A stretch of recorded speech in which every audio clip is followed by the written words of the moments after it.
Hello viewers, আর mobile হসপিটালের পক্ষ থেকে স্বাগত জানাচ্ছি। আজকে তোমাদেরকে চার্জিং প্রবলেম সলভ দেখাবো। Charging problem solve. তো Samsung MO15 charging problem solve. এটা চার্জিং প্রবলেম হলে আমরা কিভাবে সমাধান করব এই ভিডিওর মাধ্যমে তোমাদেরকে আজকে তুলে ধরবো, এবং এই ভিডিওটা শেষ পর্যন্ত দেখার অনুরোধ রইল তোমাদের কাছে।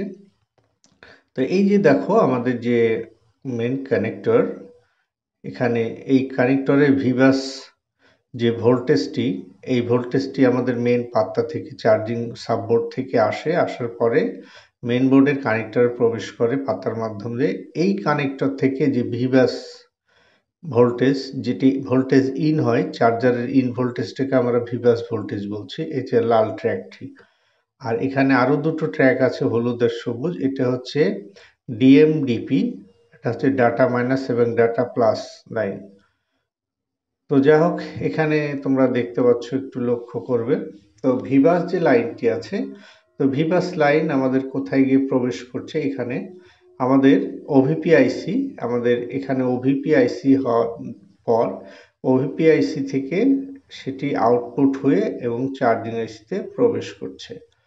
এখানে একটা জিনিস লক্ষ্য করবে, সেটা হলো যে চার্জিং আইসি যাওয়ার আগে যে আমাদের ছোট্ট যে কনভার্টার যে আইসিটি, সেটা হচ্ছে ওভিপি আইসি, মানে ওভার ভোল্টেজ প্রোটেকশন আইসিটি থাকে চার্জিং আইসির আগে। তাহলে চার্জিং আইসির মানে আগে এই ভোল্টেজটি আইসিটি থাকে এই কারণেই, যদি অতিরিক্ত কখনো ভোল্টেজ চলে যায় সেক্ষেত্রে এই আইসিটি কেটে যায়, ফিউজের মতো কাজ করে থাকে। তো তারপরে এখানে দেখো, এইখান থেকে আবার যে ভোল্টেজটি আমাদের বেরিয়ে আসবে সেটা আমাদের ভিভ্যাট ভোল্টেজ। হ্যাঁ, তো যা হোক, এখন দেখো এই যে সবুজ এবং হলুদ যে আরো দুটো ট্র্যাক, এই ট্র্যাক দুটো কোথায় যাচ্ছে? আমাদের সিপিইউতে। ডিএমডিপি লাইনটা কোথায় যাবে? সিপিইউতে। আমাদের কানেক্টর থেকে তিনটি কানেকশন আসছে, একটা হচ্ছে ভিভাস ভোল্টেজ এবং একটি ডিপি এবং ডিএম, দুটো কানেকশন। এই হলুদ এবং সবুজ কানেকশন দুটো আমাদের কোথায় আসলো? সিপিইউতে আসলো। মানে এটা হচ্ছে আমাদের ইউএসবি ডিটেক্ট করে ডাটা মাইনাস এবং ডাটা প্লাস, এই কানেকশন দুটোর মাধ্যমে আমাদের এই লাইন দুটো কাজ হয়ে থাকে। তো ক্লিয়ার? তো এই দুটো হচ্ছে আমাদের ডিপি ডিএম হয়ে গেল। এখন আমাদের মেন ভোল্টেজটা কোথায় কিভাবে কাজ করছে সেটা আমাদেরকে লক্ষ্য করতে হবে। এইখানে দেখো, আমাদের এই যে ডিপি এবং ডিপিএম যে দুটো লাইন, সে দুটো লাইন আমাদের এই কানেক্টর থেকে এখানে বেরিয়ে দেখো ছোট্ট এখানে পকেট রেজিস্টারের মাধ্যম দিয়ে একটি মাল্টি লাইন হিসাবে আমাদের কাছে একটি চলে গেল সিপিইউর মধ্যে, এবং এই ডিএমডিপি লাইনটি আবার এই দুটো এখান থেকে কানেকশন চার্জিং আইসিতে ঢুকেছে। মানে এখানে মানে যে চার্জিং আইসিতে যেটা যাচ্ছে, এখান থেকে এই সিগন্যালটা সিপিইউতে সিগন্যাল পৌঁছে দিচ্ছে। তো যাই হোক, আর এইখানে যে হলুদ যে ট্র্যাকটি দেখতে পাচ্ছ, সেটা তো চার্জিং আইসির আমাদের ভিপিএস পাওয়ার ভোল্টেজ। তো এখানে তো আমাদের ভিপিএস পাওয়ার ভোল্টেজ এর কোনো প্রয়োজন নাই, জাস্ট এটা দেখানোর জন্য আমি এখানে বললাম যে এখান থেকে চার্জিং আইসি থেকে ভিপিএস পাওয়ারটা বের হয়।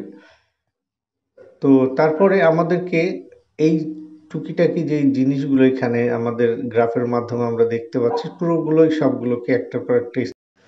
তারপরে এখানে আরেকটা জিনিস খেয়াল করো, সেটা হলো আমাদের মূলত এখানে তিনটি কানেকশন মেন কাজ করছে, ডিএম, ডিপি এবং ভিভাস। তো ডিএমডিপির কানেকশনটা পুরো ক্লিয়ার, তোমরা বুঝতে পেরেছো যে এখান থেকে কানেক্টর থেকে বেরিয়ে চলে গেল পকেট রেজিস্টারে, ওখান থেকে একটা বিভক্ত হয়ে চলে গেল সিপিইউর মধ্যে এই দুটো কানেকশন, এবং দুটো চলে গেল চার্জিং এসিতে।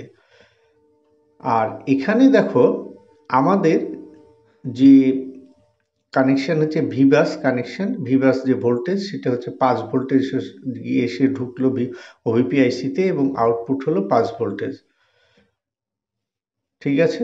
আর এখন দেখো এখানে আমাদের যেটা দেখাচ্ছি আমি, এখানে আমাদের ভিভাস যে ভোল্টেজটি ঢুকলো চার্জিং আইসিতে, এই যে দেখো উপরের আইসিতে চার্জিং আইসিটা ইন হচ্ছে, এবং নিচ দিক দিয়ে যে লাল ট্র্যাকটি আসছে, তো এই ট্র্যাকটি আমাদের এসে কোথায় ঢুকলো, আমাদের ব্যাটারি কানেক্টরে।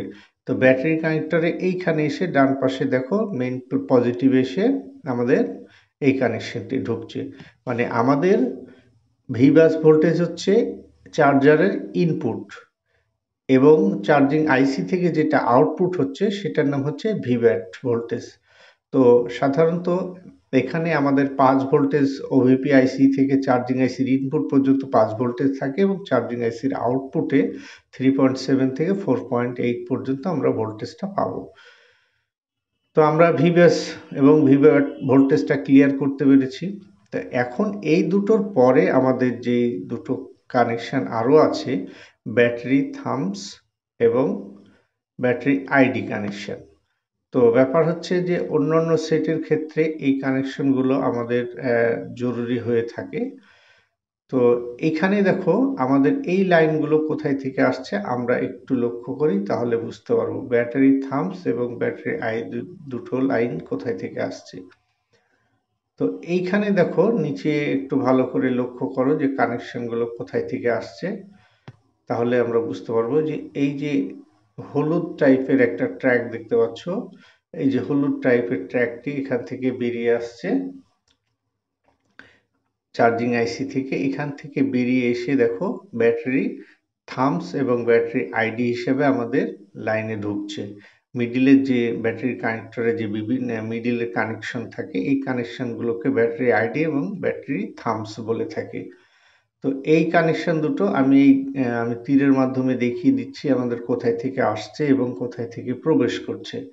তো এখানে যদি আমরা এই গ্রাফটাকে ভালো করে ফলো করি, তাহলে আমরা এখানে বুঝতে পারবো কোথায় থেকে কানেকশনটি আসছে। এই কানেকশনগুলোর প্রত্যেকটা আমাদেরকে জিআর মাপতে হবে, কারণ এই ব্যাটারি থাম্বস এবং আইডি লাইন যদি ঠিকঠাক না আসে সেক্ষেত্রে চার্জিং কাজ করবে না।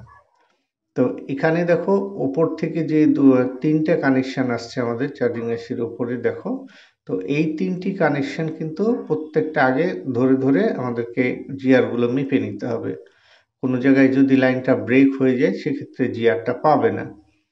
কিন্তু ভোল্টেজের ক্ষেত্রে আমরা যখন চার্জ করব সেখানে ভোল্টেজটা আমাদের মেপে নিতে হবে। এই দেখো আমাদের যে কালার অনুযায়ী যে ভোল্টেজ নাম আছে সেটা হচ্ছে দেখো ভিব্যাস লালটা, খয়েরিটা হচ্ছে ভিব্যাট, আর ব্যাটারি থাম্বস তো হলুদ কালার, সেটা তোমরা এখান থেকে দেখে নিলে। তো এখান থেকে আমাদের এই যে এই ছকটা যদি আমরা পুরোপুরি বুঝতে পারি, তাহলে আমরা খুব সহজে কাজটা করতে পারবো। তো এখানে আমি পুরো বিষয়টা তোমাদের সামনে তুলে ধরার চেষ্টা করলাম। আমার ভিডিওটা তোমাদের যদি ভালো লাগে আমার চ্যানেলটি একটু সাবস্ক্রাইব করবে এবং নোটিফিকেশন বেলটা অন করে রাখবে। আমি এরকম ভিডিও সবসময় আপলোড করে থাকি। অসংখ্য ধন্যবাদ জানিয়ে ভিডিওটি এখানেই শেষ করছি।